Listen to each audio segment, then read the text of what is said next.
Hello guys, कैसे हैं सब लोग। मैं Sumit Saraswat, faculty of polity administration and governance and also IR, and मैं पीएसआईआर भी पढ़ाता हूँ। मेरा खुद का इंस्टीट्यूशन भी है दिल्ली मुखर्जी नगर में, और मैं आप लोगों को यहाँ पर पढ़ाने के लिए आया हूँ। दरअसल पढ़ाते तो सभी हैं, पढ़ाने से ज़्यादा ज़रूरी होता है आपको सिखाना, और सिखाने में भी वो चीज़ मायने रखती है ये मानकर कि आपको कुछ नहीं आता। जैसे कि एक प्राइमरी के बच्चे को सिखाया जाता है, आपको जो कुछ भी बताया जाए वो आपके ब्रेन में फ्रेम हो जाना चाहिए, ठीक है। तो पढ़ाने का मतलब है आपके अंदर राइटिंग की कला डेवलप करना। अब आप कहेंगे कि ये सब सर कैसे आसान होता है। मैंने अपनी यूपीएससी की जर्नी में 4 बार यूपीएससी का इंटरव्यू दिया। उसकी तैयारी के दौरान और अध्ययन और अध्यापन के दौरान मैंने वो सारे तरीके अपनाए जो मेरे लिए भी कारगर थे और आप सभी के लिए भी बहुत कारगर होंगे। सबसे ज़्यादा दिक्कत आती है हमारे विद्यार्थियों को कि सर आंसर राइटिंग कैसे करें, how to write a good answer. दरअसल आंसर राइटिंग करना एक आर्ट होता है। आंसर राइटिंग करना बहुत क्रिटिकल नहीं है, आप उसको ईजिली कर सकते हो। वो भी चीज़ें सिखाऊंगा। बहुत सारी फैक्चुअल इन्फॉर्मेशन होती है, उस फैक्चुअल इन्फॉर्मेशन को आपको अपने ब्रेन में कैसे रखना है। दरअसल आज तक हमें सिर्फ यही सिखाया जाता रहा कि सब्जेक्ट को रट्टा मार लीजिए। हमें रटना नहीं है, हमें सीखना है, और सीखने के तरीके में हम अपनी चीज़ों को या सब्जेक्ट्स को ब्रेक करके जितना कंफर्टेबली सीखते हैं वो हमारे लिए ज़्यादा बेहतर होता है। तो आज की क्लास में हम लोग बहुत सारी चीज़ों पर डिस्कस करेंगे, जैसे आंसर राइटिंग में हमें किन कंसेप्ट्स को अपनाना चाहिए, हम अपने एग्जामिनेशन को क्रैक करें तो उसके लिए हमारे लिए क्या स्ट्रैटजीज़ होनी चाहिए। इसके अलावा हम ये भी सीखेंगे कि अपने सिलेबस को कवर कैसे करें। जैसे कि आप सभी Arunachal Pradesh public service commission की प्रिपरेशन कर रहे हैं, लेकिन मैंने काफ़ी गंभीरता से देखा और पाया कि यूपीएससी के सिलेबस में और Arunachal Pradesh public service commission के सिलेबस में बिल्कुल भी डिफरेंस नहीं है, दोनों ऑलमोस्ट सेम हैं। एक पेपर स्पेसिफिक ऐसा है जो फर्स्ट पेपर है यहाँ का, जिसमें अरुणाचल प्रदेश के सिलेबस को टारगेट किया गया है, ठीक है। बट हम सारे सब्जेक्ट को जब पढ़ें तो हमें अपने पढ़ने का नज़रिया चेंज करना होगा, हमें चीज़ों को सीखना होगा। तो हमें रटना नहीं है, हमें चीज़ों को प्रैक्टिकली सीखना है। जैसे मैं आपको पॉलिटी में कुछ चीज़ें, कुछ टर्म्स मैं आप लोगों के सामने डिस्कस करूंगा, और आप लोग को जहाँ भी प्रॉब्लम हो, अभी क्लासरूम में प्रॉब्लम है, you may ask two questions. After the classroom problem है, तब भी आप मुझसे क्वेश्चंस फ्रेम कर सकते हैं। अगर आपको कभी मेरी पर्सनल मेंटरशिप चाहिए तो आप मुझसे कंसल्ट कर सकते हैं। I will be available 24/7 for you, क्योंकि हमारी जो ब्रांड वैल्यू है वो हमसे नहीं है, हमें कितना आता है उससे नहीं है, बल्कि हमारी ब्रांड वैल्यू बनती है हमारे स्टूडेंट के सिलेक्शन से। हमारा सिलेक्शन रेशियो क्या है, तो हमारा पूरा फोकस रहता है कि हम आपको आपकी तैयारी की जर्नी में या तो लवासना पहुंचाएं, या फिर Arunachal Pradesh public service commission का जो ट्रेनिंग सेंटर है वहाँ पर आपको पहुँचाकर अपने लक्ष्य को पूर्ण कर पाएँ। तो हमारा फोकस इसी पे रहेगा। अब चीज़ों को सीखते कैसे हैं वो हम लोग यहाँ पे डिस्कस करते हैं। लाइक जैसे मैं एक बहुत सिंपल यहाँ पे टर्मिनोलॉजी का यूज कर रहा हूँ। आप लोग क्या करते हैं कि जब भी पॉलिटी पढ़ते हैं तो पॉलिटी को आप किस नज़रिए से पढ़ते हैं कि ये सिर्फ एक राजनीति है। मैं आपको बताऊंगा पॉलिटिक्स में और पॉलिटी में मेजर डिफरेंस होते हैं। हमें पॉलिटिक्स नहीं पढ़ना है, हमें क्या पढ़ना है, पॉलिटी पढ़ना है। यानी पॉलिटी का मीन्स हुआ कि हम अपने एडमिनिस्ट्रेशन को कैसे गवर्न करते हैं, है ना। क्योंकि मेन पर्पस क्या है, आप एडमिनिस्ट्रेटर बनने जा रहे हैं, आपको एडमिनिस्ट्रेशन में जाकर के सिस्टम को गवर्न करना होगा। तो व्हाट इज पॉलिटी? पॉलिटी का मीन होता है एडमिनिस्ट्रेशन ऑफ गवर्नेंस। यानी हम कहेंगे कि राज्य का जो शासन है उसको हम चला रहे हैं, गवर्न कर रहे हैं, वही क्या कहलाता है, पॉलिटी कहलाता है। तो व्हाट मीन्स ऑफ पॉलिटी? तो पॉलिटी का जो मीन होता है वो होता है एडमिनिस्ट्रेशन ऑफ गवर्नेंस, राइट। तो अब हम ये टर्म समझ गए कि आखिर पॉलिटी क्या है, राइट, कि हमें शासन का संचालन करना है, यही पॉलिटी है। लिखिए मत, अभी सिर्फ सुनिए, आपको चीजें यहीं पर याद हो जाएंगी, राइट। अब हमने एडमिनिस्ट्रेशन हम यहाँ पे करना चाह रहे हैं, तो सबसे पहले जरूरत किसकी पड़ेगी? जब कोई भी एडमिनिस्ट्रेशन हम करते हैं तो उसके लिए कुछ रूल्स बनाते हैं, कुछ लॉज बनाते हैं, है ना। यानी कि एडमिनिस्ट्रेशन को कंटिन्यू करने के लिए या उसको हमें मैनेज करने के लिए किसकी जरूरत होगी? लॉज की जरूरत होगी। तो इसके लिए कंपल्सरी क्या है, यानी कि कंपल्सन किस चीज का होता है? तो इसके लिए जो कंपल्सन है, यानी कि जिसके बिना एडमिनिस्ट्रेशन चल ही नहीं सकता, वो क्या है? दरअसल लॉ। वो क्या है? लॉ। लॉ इज मैंडेटरी, जिसको हिंदी में हम लोग कानून कहते हैं। हमने ये तो समझ लिया कि कानून कहते हैं, लेकिन हमें ये भी तो पता होना चाहिए कि आखिर ये कानून बनता कैसे है। क्योंकि अगर हमें कानून बनने का प्रोसेस ही नहीं पता तो हम अपने सिस्टम को कैसे मैनेज कर पाएंगे, कैसे एडमिनिस्ट्रेट कर पाएंगे। थोड़ा फेस पे स्माइल लेकर के आइए, हंसते खिलखिलाते चीज़ों को हमें सीखना होगा, ठीक है, बिल्कुल बिना किसी प्रेशर के, बिना किसी लोड के। आपको बहुत सारी चीज़ें यहाँ पे सिखाने वाला हूँ। अब लॉ को जब हम यहाँ पे फ्रेम करेंगे तो सबसे पहले हमें यहाँ पर जानना पड़ेगा कि आखिर ऐसी कौन सी बॉडी है जो लॉ को फ्रेम करती है। लॉ को कोई ना कोई फ्रेम तो करता होगा। तो लॉ को फ्रेम करने वाली जो बॉडी होती है, यानी कि इसको फ्रेम करने वाली जो मतलब डिपार्टमेंट होता है, उसको कुछ ना कुछ नाम तो देते हैं। तो लॉ को फ्रेम कौन करता है? एक्चुअल में लॉ को फ्रेम करती है पार्लियामेंट। लॉ को कौन फ्रेम करता है? पार्लियामेंट। पार्लियामेंट मीन्स संसद। आप सभी जानते हैं कि अभी हमारे भारत के प्रधानमंत्री जी पूर्व जो डॉक्टर मनमोहन सिंह जी थे, उनका कल निधन हो गया। अब निधन हो गया तो ये एक करंट का टॉपिक बन गया हमारा। बट हमने डॉक्टर मनमोहन सिंह जी के बारे में तो जानेंगे ही, परंतु जब भी इस पब्लिक सर्विस कमीशन क्वेश्चन पूछेगा तो वह मेंटलिटी क्या होती है आमतौर पर स्टूडेंट्स की, कि हम क्या कर लेते हैं कि हम मनमोहन सिंह जी के बारे में जान लेते हैं, बाकी सबके बारे में छोड़ देते हैं, है ना। लेकिन हमारी रेस्पॉन्सिबिलिटी बनती है कि जितने भी आज तक प्राइम मिनिस्टर हुए हैं उन सब के बारे में हम नॉलेज अचीव कर लें, ताकि अगर कोई भी क्वेश्चन फ्रेम किया जाता है पब्लिक सर्विस कमीशन द्वारा तो हम उसको ईजिली हैंडल कर पाएँ, राइट। समझ आ रहा है ना। तो अभी हम यहाँ पे पार्लियामेंट पे बात करेंगे। जैसे कुछ ट्रिक्स भी होती हैं चीज़ों को समझने की।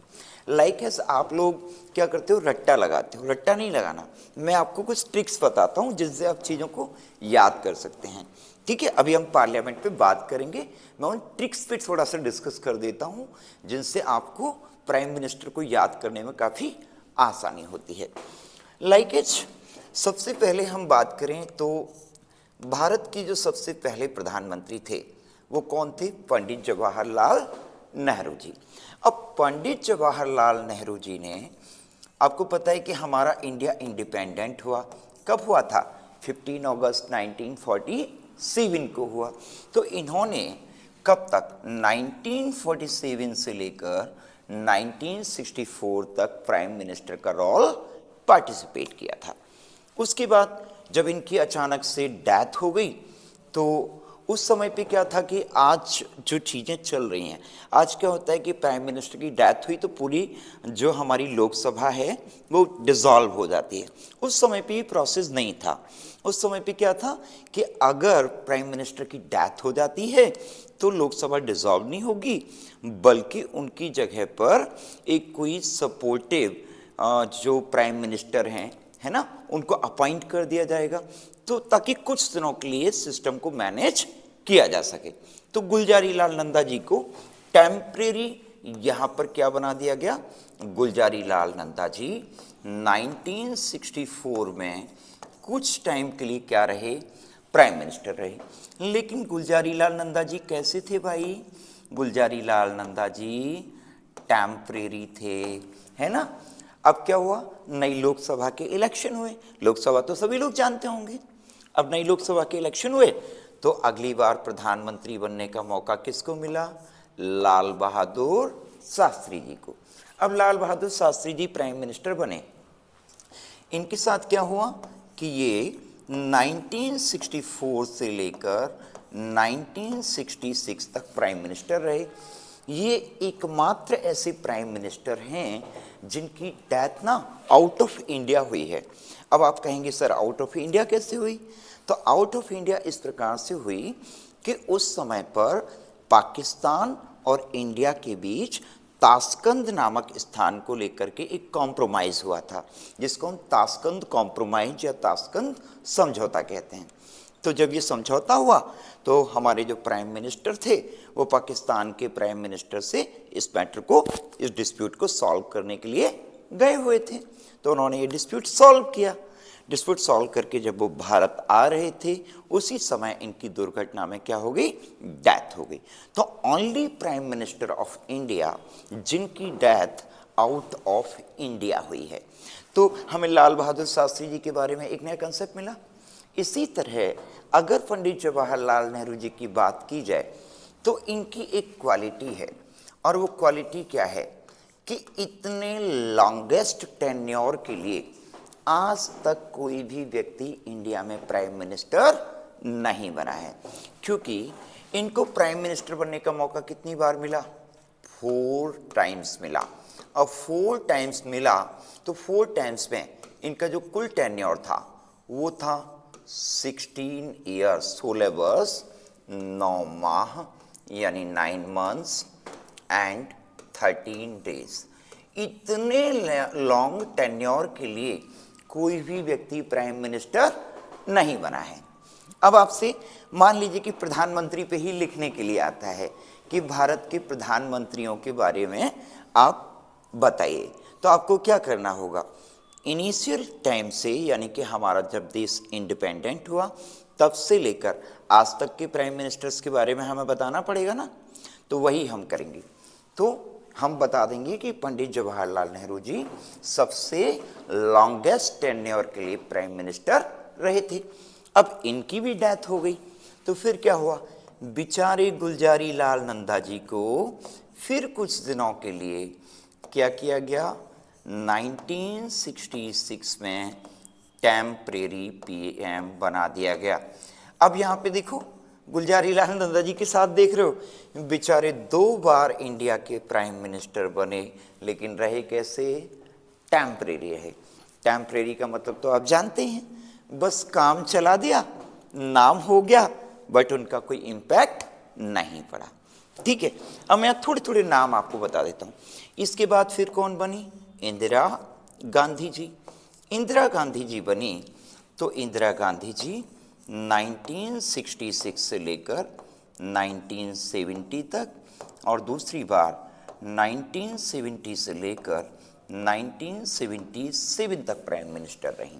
राइट, यहाँ पे हमारी जो लोकसभा का टेन्योर था ना, कार्यकाल जिसे कहते हैं, आमतौर पे प्रधानमंत्री कितने साल के लिए बनते हैं, 5 ईयर के लिए ना, लेकिन यहाँ पर लोकसभा का जो टेन्योर था, जो कार्यकाल था, वो एक वर्ष के लिए कितनी बार इंक्रीज किया गया, 2 टाइम्स। 2 टाइम्स किया गया, तभी तो आपको कितना टाइम ईयर दिखाई दे रहा है, 7 ईयर्स। अब इसके पीछे कोई ना कोई रीजन होगा। वो रीजन क्या था, एक्चुअल में उस समय पंजाब में इमरजेंसी लगी थी। क्या लगा हुआ था, इमरजेंसी डिक्लेरेशन हुआ था। इमरजेंसी जो होती है वो बेसिकली 3 टाइप्स की होती है। कितने टाइप की, 3 टाइप की। पहली होती है नेशनल इमरजेंसी या राष्ट्रीय आपातकाल, दूसरी होती है कॉन्स्टिट्यूशनल इमरजेंसी यानी संवैधानिक आपातकाल, तीसरी फाइनेंशियल इमरजेंसी यानी कि वित्तीय आपातकाल। तो नेशनल इमरजेंसी का डिक्लेरेशन यहाँ पर इंदिरा गांधी जी के कार्यकाल में हुआ था। हालांकि इससे पहले नेशनल इमरजेंसी एक बार और लग चुकी थी। 1962 में जब इंडिया और चाइना का वॉर हुआ था। तो पहली बार इमरजेंसी कब लगी थी? 1962 में जब इंडो चाइना वॉर हुआ। दूसरी बार इमरजेंसी कब लगी? 1971 में जब इंडो पाक वॉर हुआ था। आप लोग जानते हैं कि पहले जो हमारा बांग्लादेश था उसको क्या कहा जाता था?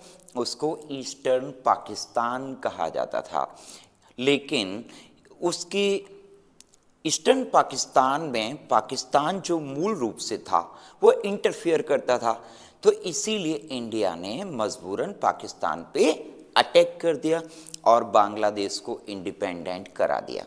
तो बांग्लादेश अपना इंडिपेंडेंट रूप में कब आया, फॉर्म में कब आया? 1971 में आया।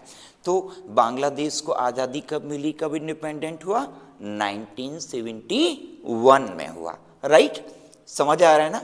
मज़ा आ रहा है कि नहीं आ रहा है? ये बताओ, चीज़ों को समझने कनेक्ट। अभी तो मैं सिर्फ बता रहा हूँ क्योंकि हमारे प्रधानमंत्री जी की डेथ हुई है। अभी मैं आपको लॉ को पूरा कनेक्ट करके बताऊंगा, सिस्टमेटिक। इसके बाद क्या हुआ? मोरारजी देसाई जी प्राइम मिनिस्टर बने। मोरारजी देसाई जी 1977 से लेकर 1979 तक प्राइम मिनिस्टर रहे। ठीक है? जनता पार्टी, जनता पार्टी का मतलब है ये नॉन कांग्रेसी पहले प्राइम मिनिस्टर थे। ये कौन से? फर्स्ट नॉन कांग्रेसी प्राइम मिनिस्टर थे। क्लियर हुआ? अब इसके बाद क्या हुआ? फिर बने मोरारजी देसाई के बाद चौधरी चरण सिंह। चौधरी चरण सिंह साहब 1979 से लेकर 1980 तक 3 जनवरी 1980 तक प्राइम मिनिस्टर रहे। बेचारे 6 महीने से भी कम प्राइम मिनिस्टर रहे हैं। सबसे कम समय के लिए तो नहीं कहेंगे, लेकिन 6 मंथ से कम टाइम के लिए प्राइम मिनिस्टर रहे। इसके बाद फिर इंदिरा जी फिर से प्राइम मिनिस्टर बनी। अब इनकी प्राइम मिनिस्टर बनने का टेन्योर कब से कब तक है? 1980 से लेकर 1984 तक, है ना? उसके बाद जब इनको इनके बॉडीगार्ड ने शूट कर दिया तो इनके बेटे राजीव गांधी प्राइम मिनिस्टर बने। वो कब से कब तक बने? 1984 से लेकर 1989 तक। क्या आपको पता है इंडिया के सबसे यूथ प्राइम मिनिस्टर कौन रहे हैं? सबसे यूथ का मतलब सबसे युवा। आगे हो सकता है कि आप बन जाए, है ना? तो सबसे युवा का में आपका नाम आ जाएगा। तो इंडिया में जो सबसे यूथ प्राइम मिनिस्टर रहे हैं ना, वो कौन है? राजीव गांधी जी। अब चीज़ों को कनेक्ट करना सीखना होगा। अब यहाँ पे तुरंत हमें अपने से दूसरा क्वेश्चन अराइज करना चाहिए कि सर अगर सबसे यूथ प्राइम मिनिस्टर यहाँ पे राजीव गांधी जी हैं तो सर सबसे ओल्डेस्ट प्राइम मिनिस्टर कौन है? ये क्वेश्चन बनता है ना। हमें अपने क्वेश्चंस को खुद से जनरेट करना आना चाहिए। यही तो कहलाता है आर्ट ऑफ स्टडी, है ना? हम कनेक्टिंग जितना ज़्यादा करते जाएंगे उतना हमारी लर्निंग कैपेसिटी इंक्रीज होती चली जाएगी। अब जैसे ही बात आती है कि ये यूथेस्ट हैं, तो ओल्डेस्ट जो प्राइम मिनिस्टर हैं वो कौन है? मोरारजी देसाई। यानी सबसे बुजुर्ग प्रधानमंत्री कौन है? मोरारजी देसाई। और सबसे युवा प्रधानमंत्री कौन रहे हैं? राजीव गांधी। राइट? इनके बाद अभी इसको थोड़ा सा इरेज कर दूं। अब देखिएगा, मैं अभी इसको दोबारा से ले लूंगा। ठीक है? अभी हम लोग पार्लियामेंट पे बात करेंगे। अब राजीव गांधी जी हो गए। राजीव गांधी जी के बाद फिर अगले प्राइम मिनिस्टर बने विश्वनाथ प्रताप सिंह, जिनको वीपी सिंह जी कहते हैं शॉर्ट में। वीपी सिंह जी 1989 से लेकर 1990 तक प्राइम मिनिस्टर रहे। आपको पता है आज जिस रिजर्वेशन की हम लोग बात करते हैं ना कि एससीज को रिजर्वेशन मिलता है, एसटीज को रिजर्वेशन मिलता है, ट्राइबल्स को रिजर्वेशन मिलता है, जानते हैं ये रिजर्वेशन का प्रोसेस किसने किया था? ये रिजर्वेशन का प्रोसेस लागू करने वाले भारत में पहले प्रधानमंत्री कौन थे? वीपी सिंह जी थे। तो सारी कम्युनिटीज़ को, एससीज को, ओबीसीज को, एसटीज को, ट्राइबल्स को रिजर्वेशन प्रोवाइड कराने वाले जो प्राइम मिनिस्टर थे वो कौन थे? विश्वनाथ प्रताप सिंह यानी कि वीपी सिंह जी, राइट। इसके बाद बने चंद्रशेखर। चंद्रशेखर जी प्राइम मिनिस्टर बने तो कब से कब तक बने? 1990 से लेकर 1991 तक। आप एक बात यहाँ पे देख पा रहे हैं कि इनका टाइम 1 साल के आसपास रहा और इनका भी टाइम 1 ईयर के आसपास रहा है ना।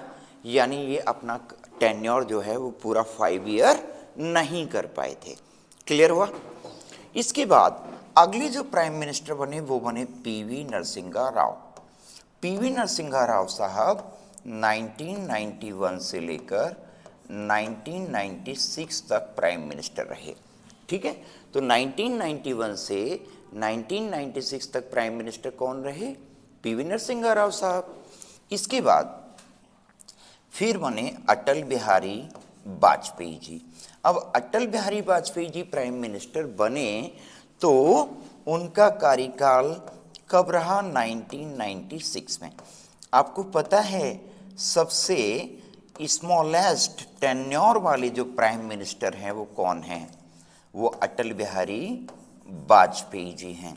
यानी इनका जो टेन्योर रहा वो कितना रहा? ओनली 13 डेज, केवल 13 दिन के लिए प्रधानमंत्री बने।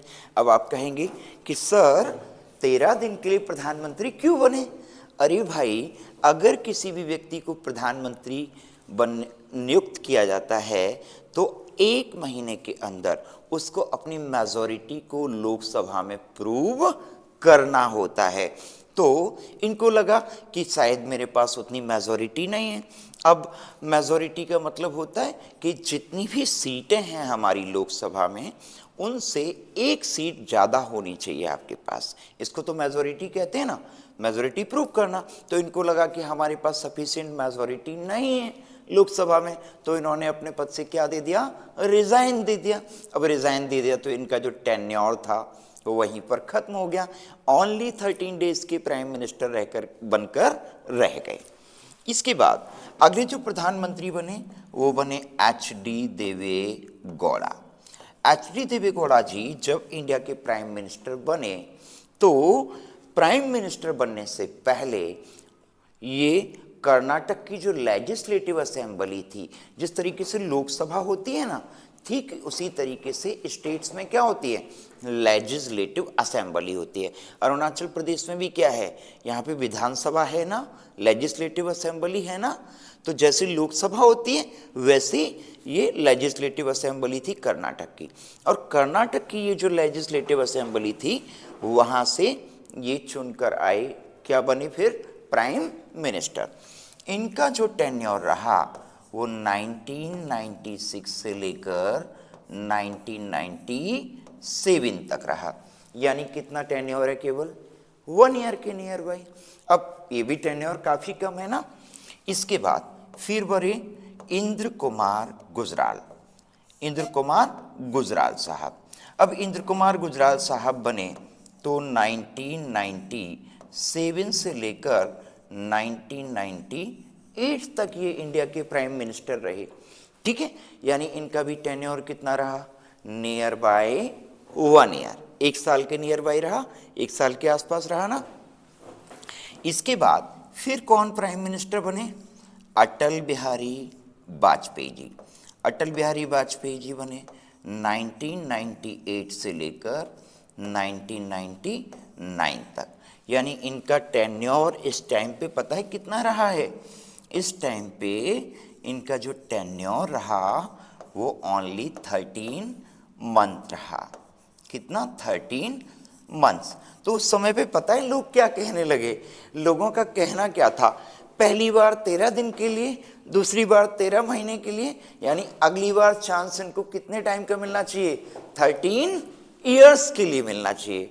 ऐसा इनके बारे में लोगों ने कहना प्रचलित कर दिया कि अटल जी के लिए 13 का जो डिजिट है वो काफ़ी शुभ है, मतलब it is very well for Atal Bihari Vajpayee ji. अब फिर से क्या हुआ? दोबारा से इलेक्शन हुए, अटल जी फिर से प्राइम मिनिस्टर बने और ये बने 1999 से लेकर 2004 तक। आपको पता है कि जो कारगिल वॉर हुआ था ना, ये इस दौर में हुआ था। कारगिल वॉर कब हुआ था? इस दौर में हुआ था, जब अटल जी तीसरी बार प्राइम मिनिस्टर बने थे। उसके बाद क्या हुआ? इसके बाद प्रधानमंत्री कौन बने? तो इसके बाद प्रधानमंत्री बनने का जो सौभाग्य मिला, वो मिला हमारे मनमोहन सिंह जी को, डॉक्टर मनमोहन सिंह जी को। तो मनमोहन सिंह जी का प्रधानमंत्री के तौर पर जो टेन्योर था वो 2004 से लेकर 2009 तक, और दूसरा था 2009 से लेकर 2014 तक। अब यहाँ पे मनमोहन सिंह जी के बारे में हम बहुत सारी चीज़ें जान सकते हैं। क्या? अभी करंट का टॉपिक है, हमें जानना भी चाहिए, इट इज़ अवर रेस्पॉन्सिबिलिटी, ये हमारी ड्यूटी भी बनती है। तो मनमोहन सिंह जी के बारे में बात की जाए तो मनमोहन सिंह जी जब प्राइम मिनिस्टर बने थे, उस समय मनमोहन सिंह जी कौन थे? मेंबर ऑफ राज्यसभा थे। क्या थे? Member of Rajya Sabha. अब जिस तरीके से हमारी लोकसभा होती है ना, उसी तरीके से क्या होती है? राज्यसभा होती है। ठीक है। अब अरुणाचल प्रदेश में क्या है? अरुणाचल प्रदेश में लेजिस्लेटिव काउंसिल नहीं है, लेकिन अगर हम यूपी की बात करें तो यूपी में जैसे लोकसभा होती है वैसे लेजिस्लेटिव असेंबली है, जैसे हमारी राज्यसभा होती है वैसे यूपी में क्या है? लेजिस्लेटिव काउंसिल है, यानी कि विधान परिषद है। ठीक है। लेकिन अरुणाचल प्रदेश में ऐसा नहीं है। अब दूसरी इनकी क्वालिटी क्या है? दूसरी इनकी क्वालिटी ये है कि ये जो मनमोहन सिंह जी हैं, ये कौन थे? दरअसल ये आरबीआई के गवर्नर भी रहे हैं। क्या रहे हैं? Governor of RBI. यानी आरबीआई के गवर्नर बनने का सौभाग्य भी किसको मिला? डॉक्टर मनमोहन सिंह जी को मिला है। और तीसरी क्वालिटी जानते हैं क्या है? तीसरी क्वालिटी ये है कि फॉरेन मिनिस्टर भी रहे हैं, विदेश मंत्री भी कौन रहे हैं? डॉक्टर मनमोहन सिंह जी। और ये कौन रहे हैं? ये एक्चुअल में फॉरेन मिनिस्टर भी रहे हैं। आपको एक बात मालूम होगी कि अगर हमारे इंडिया में ऐसे सिचुएशन आ जाए, जैसे कि लॉकडाउन लगा था, कोरोना आया था ना, तो उस समय लॉकडाउन लगा था, तो आप जानते हैं कि पैसा जो था वो हमारा एकदम से रुक गया था। गवर्नमेंट किससे चलती है? हम लोग गवर्नमेंट को जो टैक्स देते हैं। मान लीजिए कि मैंने ये मार्कर खरीदा, अब इस मार्कर का प्राइस है 1000 रुपी, तो 1000 रुपी मैंने परचेज किया, तो 1000 रुपीज़ में मैंने 18% यानी कि 180 रुपये किसको दिए? गवर्नमेंट को दिए हैं। 18% का जीएसटी दिया, और गवर्नमेंट के पास हर चीज में से क्या पहुंचता है? टैक्स पहुंचता है। और उस टैक्स से ही गवर्नमेंट क्या करती है? जितनी भी रोड्स हैं वो डेवलप करती है। अपने यहाँ के जो मेंबर ऑफ पार्लियामेंट हैं, यानी कि राज्यसभा के सदस्य हैं, लोकसभा के सदस्य हैं, इंडिया के प्राइम मिनिस्टर हैं, गवर्नर हैं, और साथ में चीफ मिनिस्टर्स हैं, यानी लेजिस्लेटिव असेंबली के मेंबर्स, लेजिस्लेटिव काउंसिल के मेंबर। इसके अलावा चीफ जस्टिस ऑफ इंडिया, आपको पता है अभी थोड़े दिनों पहले ही chief justice of India change हुए हैं ना, तो इन सब की सैलरी भी कहाँ से दी जाती है? इन सब की सैलरी भी हम पब्लिक जो टैक्स देते हैं उस टैक्स से पे की जाती है। ठीक है। इसके अलावा इनकी क्वालिटी क्या है? देखो, एक चुटकुला सा है इनके बारे में। ये दरअसल मनमोहन सिंह जी इतने मोहन थे कि हमारी जो सोनिया जी थी ना, वो राधा जी की तरह थी। राधा कृष्ण जी को तो जानते होंगे ना सभी लोग, है ना? तो वहाँ पे भगवान कृष्ण जब बंसी बजाते थे तो राधा जी पीछे चली आती थी। यहाँ उल्टा होता था भाई, कि यहाँ पे जैसे सोनिया जी कहती थी वैसा वैसा मनमोहन सिंह जी किया करते थे। तो यहाँ पे कहना नहीं चाहिए, भारत के सबसे गुलाम प्रधानमंत्री जो रहे हैं ना, जो सोनिया जी के चक्कर में पड़ के सब कुछ उन्हीं के लिए करते रहे, देश के बारे में सोच नहीं पाए, वो कौन थे? मनमोहन सिंह जी। लेकिन उसके बावजूद हमारे इंडिया में 2 बार क्राइसिस क्रिएट हुए थे। कब कब? एक बार 1991 में और एक बार 2007 में। तो 1991 में इकोनॉमिक क्राइसिस पैदा हो गए थे, जिसके कारण 1992 में, तो 1992 में इकोनॉमिक क्राइसिस पैदा हो गए, पैसे की कमी हो गई। तो उस सिचुएशन को भी किसने हैंडल किया था? मनमोहन सिंह जी ने।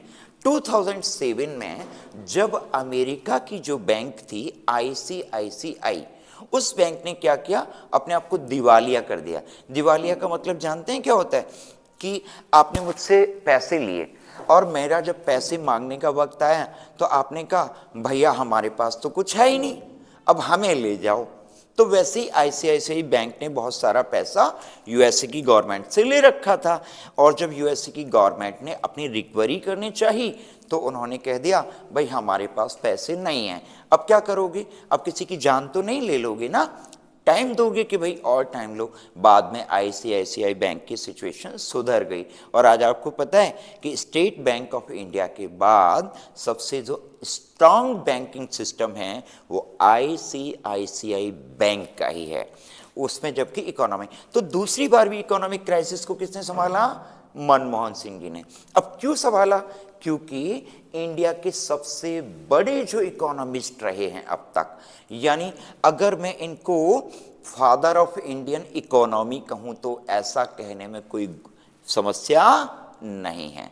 यानी इकोनॉमिक क्राइसिस को बार बार कौन संभालता रहा?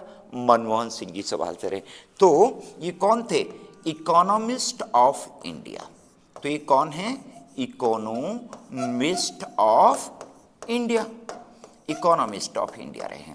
अब आपसे कोई भी पूछ ले कि मनमोहन सिंह जी के बारे में अपनी विचार रखिए, तो आपके पास कई सारे पॉइंट्स हो गए ना यहाँ पे, कि ये मेंबर ऑफ राज्यसभा थे, कितनी बार प्राइम मिनिस्टर बने? 2 बार प्राइम मिनिस्टर बने, RBI के गवर्नर भी रहे हैं, फॉरेन मिनिस्टर भी रहे हैं, इंडिया के बहुत सबसे बड़े इकोनॉमिस्ट भी रहे हैं। ये सारी चीजें आप बता पाओगे ना? उसके बाद कौन बना? उसके बाद तो आप जानते ही हैं। इसके बाद सारी की सारी रेस्पॉन्सिबिलिटी किसने ले ली? ये सारी रेस्पॉन्सिबिलिटी ले ली नरेंद्र दामोदर दास मोदी जी ने, और 2014 से लेकर 2019 तक, उसके बाद 2019 से लेकर यानी 2019 टू 2024 और 2024 टू टिल टुडे। अब कहेंगे सर आप आज तक क्यों लिख रहे हो? अरे भाई आज तक इसलिए लिख रहा हूँ क्योंकि अभी मुझे पता है कि ये प्राइम मिनिस्टर के पद पे हैं। अब क्या पता कि मेरे कहने के जस्ट बाद नरेंद्र मोदी जी लुढ़क गए तो आप लोग तो मेरे ऊपर दावा ठोक दोगे ना कि सर ये तो गड़बड़ हो गया, आपने तो कहा था कि 29 तक इनका टेन्योर है। तो यहाँ पे मैं जवाब दे रही हूँ, अभी जब आपको पढ़ा रहा हूँ ना तब ये वर्तमान में प्राइम मिनिस्टर हैं। क्लियर हुआ? आपको समझ में आया कि अब यहाँ पे आप कहेंगे कि सर ये आपको याद कैसे है ना? अब क्या मुझे सबके नाम याद हैं? इसको याद करने के लिए मैंने एक छोटी सी ट्रिक डेवलप की, और वो क्या की? ऐसे याद रखना बहुत कठिन है। JLIMCIR VCPAHIAAMN, ये मैंने एक ट्रिक बना ली। अब एक साथ तो पूरी ट्रिक याद नहीं की जा सकती, और ये ट्रिक जो है वो दरअसल इनके नाम का पहला लेटर है ना? इनके नाम का पहला लेटर है। तो मैंने पहले क्या किया, छोटे छोटे स्टेप्स में पहले इनकी इतनी ट्रिक याद कर ली, फिर इतनी ट्रिक याद कर ली, फिर ये ट्रिक याद कर ली, बाद में तीनों को क्या कर दिया? मर्ज कर दिया। तो मुझे सारे के सारे प्राइम मिनिस्टर याद हैं, सारे के सारे प्रेसिडेंट याद हैं, सारे के सारे वाइस प्रेसिडेंट याद हैं, सारे के सारे चीफ जस्टिस ऑफ इंडिया याद हैं, सारे के सारे स्पीकर्स याद हैं। ठीक है, तो ये मैं आपको याद करने का तरीका बता दिया, कुछ नई चीज भी। अब हम आते हैं अपने मौलिक टॉपिक पे, ओरिजिनल टॉपिक पे, फंडामेंटल टॉपिक पे, जिस पे हम बात कर रहे थे। ठीक है, राइट। तो इसको मैं आगे बढ़ जाते हैं हम लोग और नेक्स्ट पेज पे आ जाते हैं। अब नेक्स्ट पेज पे जैसे ही हम आते हैं तो हमारे सामने एक नया प्रश्न खड़ा हो गया। दरअसल अगर हम बात करें, आप सभी जानते हैं कि ये जो हमारा कॉन्स्टिट्यूशन है, क्या है? कॉन्स्टिट्यूशन। कॉन्स्टिट्यूशन क्या है? अगर मैं कॉन्स्टिट्यूशन की बात करूं तो कॉन्स्टिट्यूशन में होता क्या है, लॉज होते हैं, कानूनी तो होते हैं, जितनी भी चीजें लिखी हुई हैं वो सब क्या है, लॉज ही तो है, कानून ही तो है। यानी सारे लॉज को एक जगह कलेक्ट कर दिया गया, अब कलेक्ट करके उनको लिख दिया गया। तो जब इनको लिख दिया गया तो क्या बन गया, ये हमारा कॉन्स्टिट्यूशन बन गया, यानी कि हमारा संविधान बन गया, राइट। अब तो ऐसी स्थिति में कॉन्स्टिट्यूशन को हम क्या कहेंगे, ऑफ कोर्स क्या हम इसको ये नहीं कह सकते कि constitution is that collection of laws.